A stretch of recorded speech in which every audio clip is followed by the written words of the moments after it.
Hello and welcome friends, स्वागत है आप सभी का India's number one ethical hacking course hack the hacker में। और मैं इस वीडियो में आपको बताने वाला हूं कि वर्चुअल बॉक्स या VMware जैसी कोई भी सॉफ्टवेयर अगर आप इस्तेमाल करते हैं तो उस समय अगर हम बिगनर्स हैं तो बहुत छोटी छोटी प्रॉब्लम्स हमें फेस करनी पड़ती हैं। लाइक काली लिनक्स अगर आप डायरेक्टली चला रहे हैं तो वो चलेगी नहीं। अगर आपको पेन ड्राइव से कोई डेटा लेना है या इम्पोर्ट या एक्सपोर्ट करना है तो वो आप नहीं कर पाएंगे। तो इस तरह की जो दिक्कतें हैं, अलग से अगर आपको एक्सटर्नल वाईफाई इस्तेमाल करना है तो वो नहीं हो पा रहा है। तो उस तरह की प्रॉब्लम्स को सॉल्व करने के लिए मैं आपको कुछ चीज़ें बता रहा हूँ जिनकी मदद से आगे आपको ये जो दिक्कतें हैं वो नहीं आएंगी। तो चलिए सबसे पहले मैं आपको बताता हूँ। मान लीजिए काली लिनक्स अगर आप इस्तेमाल कर रहे हैं तो सबसे इम्पोर्टेंट चीज़ है इसकी सेटिंग्स। जैसे ही आप सेटिंग्स पे क्लिक करेंगे और इसका जो मेन फंक्शन है एक जो कि होता है, मैं आपको दिखाना चाहूँगा सिस्टम के अंदर प्रोसेसर में। अगर मान लीजिए हम इनेबल PAE ना करें और मैं इसे ओके कर दूं तो उस सिचुएशन में जब आप काली लिनक्स चलाएंगे तो ये रन अप नहीं हो पाएगी। तो ये आपको हमेशा याद रखना है कि अगर आप काली लिनक्स, पैरेट या इस तरह का कोई भी ऑपरेटिंग सिस्टम इस्तेमाल कर रहे हैं तो उस दौरान आपको वो आना ही चाहिए कि मतलब ये फंक्शन आपको एक्टिवेट रखना ही चाहिए कि PAE की एरर जो है वो ना आए। क्योंकि कई बार हम छोटी छोटी प्रॉब्लम्स के लिए काफ़ी कंफ्यूज्ड हो जाते हैं, सब कुछ करके देख लेते हैं लेकिन फिर भी जो वर्क है वो नहीं मिलता हमें। तो आप यहाँ पढ़ सकते हैं, देखिए मैं आपको दिखा देता हूँ, अनेबल टू बूट, तो ये बूट हो ही नहीं रहा है और ये दिखा रहा है the kernel require the following feature not present on CPU। तो कर्नल नहीं है इसके अंदर। तो डेफिनेटली आपको क्या करना है, ये जो सेटिंग्स हैं यहाँ आपको सिस्टम में जाके जो प्रोसेसर सेटिंग्स है PAE को ओके रखना है। अब अगर मैं इसे चलाता हूँ तो ये आसानी से रन हो जाएगा। तो पहली प्रॉब्लम तो यही थी हमारी कि सिंपली अगर काली लिनक्स जैसे किसी भी ऑपरेटिंग सिस्टम को चलाएं तो दिक्कतें ना आए। अब दूसरी जो प्रॉब्लम है उसके बारे में हम बात करते हैं। दूसरी प्रॉब्लम है, मान लीजिए आपको कोई भी वाईफाई का कार्ड कनेक्ट करना है या फिर कोई आप पेन ड्राइव कनेक्ट करना चाहते हैं अपने सिस्टम के साथ, तो उस दौरान आपको किस तरह की सेटिंग्स करनी पड़ेंगी कि जो पेन ड्राइव है उससे आप एक्सेस कर पाएँ या फिर वाईफाई जो अलग से अडाप्टर आपने लगाया है वो चल पाए उसमें। तो इन्हीं के बारे में आज हम बात करेंगे। चलिए थोड़ा सा वेट कर लेते हैं तब तक ये जो विंडो है वो रन अप हो। अब इसमें ऐसी कोई दिक्कत नहीं आएगी जिस तरह की प्रॉब्लम्स पहले आ रही थी। इसमें थोड़ा टाइम लगेगा, तब तक के लिए हम इसे कर लेते हैं थोड़ा सा पॉज ताकि दिक्कतें जो हैं वो ना आए।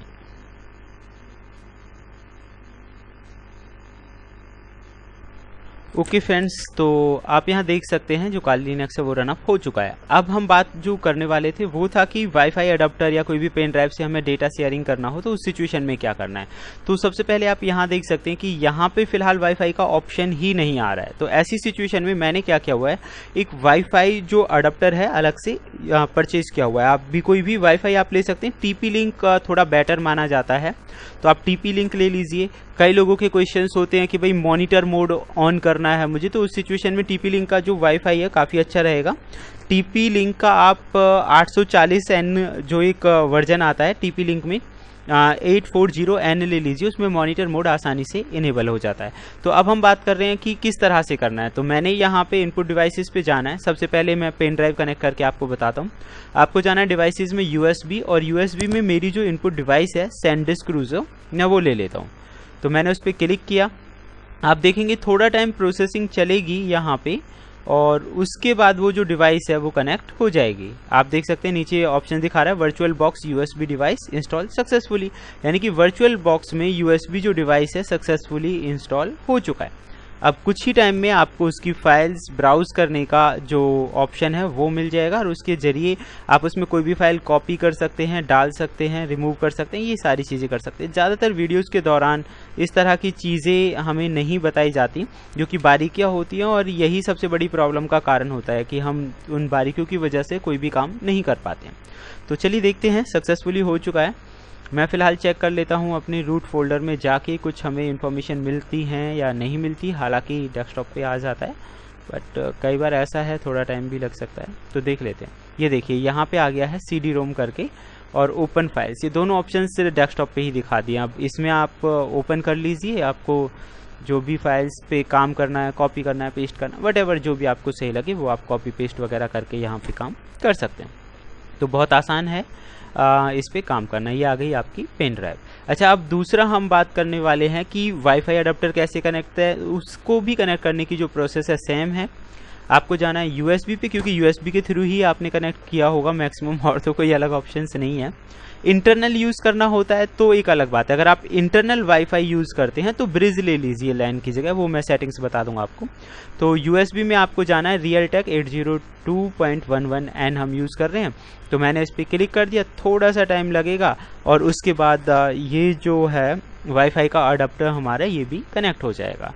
तो एज ए ट्रबल शूटिंग कह सकते हैं हम इसे, कि हमने कोई भी चीज़ देखी, प्रैक्टिकली अप्लाई की, वो तो सब आसानी से हो रहा था, लेकिन छोटी छोटी प्रॉब्लम्स की वजह से हम फंस जाते कई बार।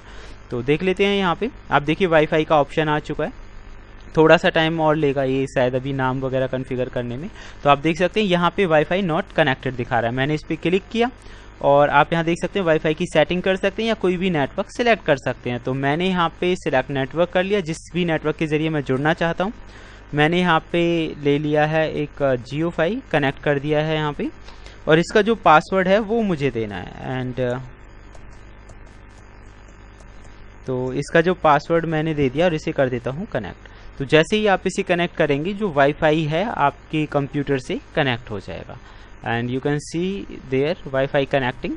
ये बस थोड़ा सा टाइम लगाएगा और वाईफाई जो है वो कनेक्ट हो जाएगा आपके कंप्यूटर से, यानी कि वाईफाई के ज़रिए आप डेटा को सेंडिंग रिसीविंग कर पाएंगे। तो ये था अभी तक का हमारा मेथड। अब मैं आपको वो सेटिंग भी बता देता हूँ जिस सेटिंग की जरिए ये चीज़ काम करने वाली है। लाइक सेटिंग्स में अगर आप मान लीजिए इनबिल्ट ले रहे हैं, अगर आप लैपटॉप यूज़ कर रहे हैं तो वाईफाई की जो दिक्कत ना आए आपको, उसके लिए नेटवर्क में क्या करना है, नेट की जगह आपको ब्रिज का इस्तेमाल करना है। ब्रिज अडाप्टर ले लीजिए आप। तो जैसे ही आप नेट की जगह ब्रिज अडाप्टर लेंगे तो वाईफाई के थ्रू कनेक्ट हो जाएगा, यानी कि आपका जो इंटरनल वाईफाई है उसे ही इस्तेमाल करेगा ये। तो दिस इज़ द वे। हाँ, उस कंडीशन में ये चीज़ काम नहीं करेगी कि अगर आपका जो लैपी है वो भी वाईफाई से जुड़ा हुआ हो, क्योंकि आपका वाईफाई अडाप्टर तो यहाँ यूज़ हो जाएगा, तो वो काम नहीं करेगा। आपको क्या करना है, अगर लैन से आपका लैपी जुड़ा हुआ है तो उस सिचुएशन में आप ब्रिज अडाप्टर करके जोड़ सकते हैं। तो this is the these are the some functions, कि किस तरह से अगर आपकी जो प्रॉब्लम्स होती हैं उन्हें सॉल्व कर सकते हैं वाईफाई से रिलेटेड। जो है आप देख सकते हैं जियोफाई दिखा रहा है हमें, दैट मीन्स ये कनेक्टेड हो चुका है, और जो भी नेटवर्क कन्फर्मेशंस होगा वो इसी के ज़रिए होगा। तो ये तरीका होता है काम करने का। तो फिलहाल के लिए इस वीडियो में सिर्फ इतना ही, आगे हम और भी लेटेस्ट इन्फॉर्मेशन देते रहेंगे। Thank you friends, good bye.